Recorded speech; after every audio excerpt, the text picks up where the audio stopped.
Hola a todos, nuevamente sean bienvenidos al taller de Historia de México del Centro Cultural Casa de las Bombas. Mi nombre es Tania Rodríguez y el día de hoy veremos el tema sobre el gobierno de Miguel de la Madrid Hurtado, periodo de 1982 a 1988. En las elecciones de 1982 se presentaron 7 candidatos a la presidencia. De estos, solo 3 resultaron significativos y finalmente Miguel de la Madrid, del Partido Revolucionario Institucional, consiguió el 74% de los votos totales. El gabinete de Miguel de la Madrid se caracterizó por su estabilidad.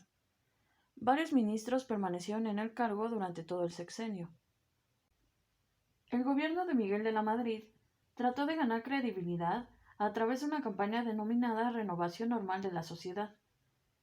Con ello intentaba contrarrestar la mala imagen que había adquirido por la corrupción durante el gobierno de López Portillo. Consecuencia de ese intento fue la creación de la Secretaría de Contraloría General de la Federación, el 29 de diciembre de 1982. Esto era con el fin de vigilar los recursos nacionales y prevenir el delito de desviación de fondos. Se expidió también la Ley de Responsabilidades de los Servidores Públicos, según la cual los funcionarios tendrían la obligación de rendir declaraciones de sus patrimonios. Con el paso del tiempo, ninguna de estas medidas fue efectiva. El pánico financiero.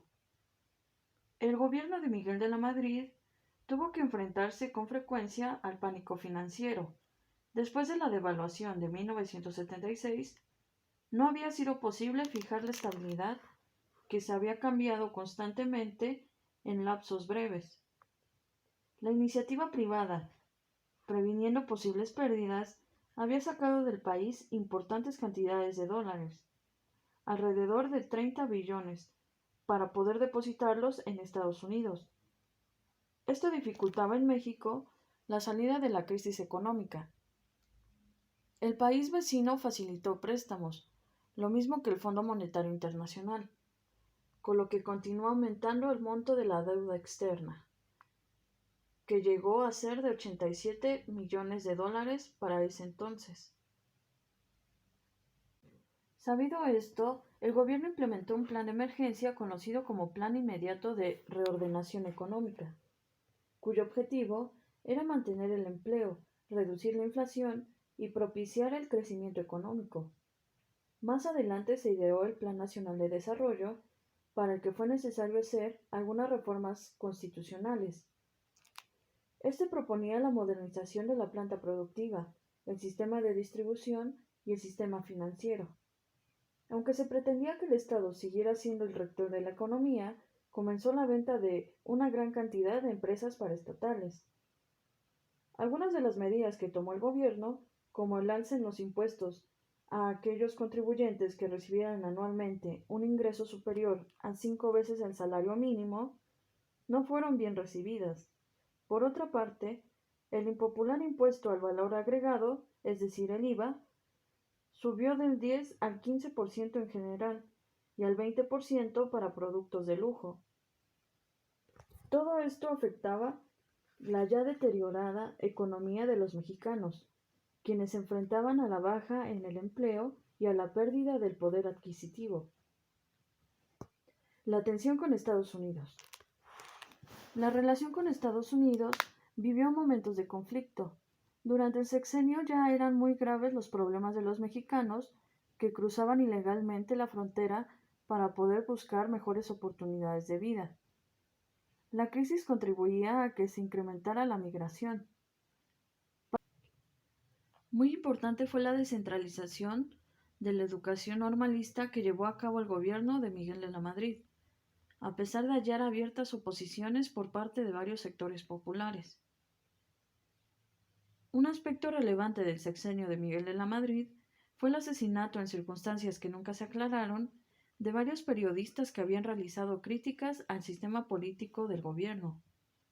El caso más sonado fue el de Manuel Buendía, que había escrito un libro sobre las actividades de la Agencia Central de Inteligencia de Estados Unidos en México.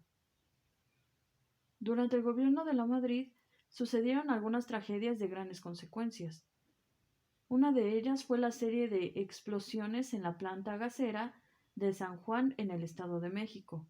Esto sucedió en 1984.